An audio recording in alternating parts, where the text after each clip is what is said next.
Europe 1, 7h26, Thomas Soto.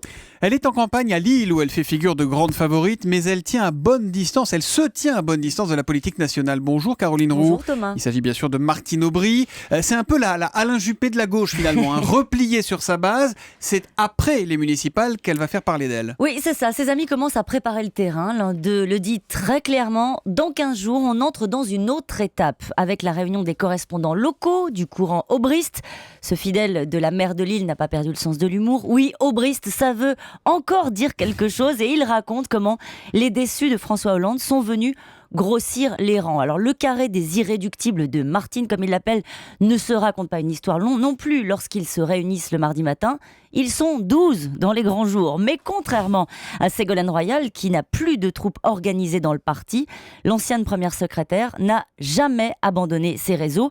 En mai, l'ancienne ministre réunira également son groupe de réflexion Renaissance. Un ami décrypte, elle va tout simplement commencer un tour de chauffe. Elle réfléchit maintenant à la manière dont elle pourrait être utile à la gauche. Ce qu'on comprend aussi, et c'est important Thomas avec Martine Aubry, c'est que pour une fois, ses proches sont autorisés à nous parler. Oui, alors attendez, Caroline, je vais vous appeler Martine. Non, Caroline, c'est pas difficile quand on veut être utile. On rentre au gouvernement et voilà. Eh bien, elle a fait du chemin sur ce sujet. Ses amis racontent comment, après avoir écarté l'hypothèse d'un poste de ministre, elle finit par se dire pourquoi pas. Ce qui, dans sa bouche, ressemble vraiment à une ouverture. Alors, quant à savoir si François Hollande en aurait envie, ça, c'est une autre histoire et ça fera peut-être l'objet d'un autre papier. Quoi qu'il arrive, elle va pouvoir reprendre au moins sa liberté de parole, dit un de ses lieutenants, qui trépigne, au fond, de la voir revenir politiquement au premier plan. Car pour l'instant, sa ligne a été le silence, la distance.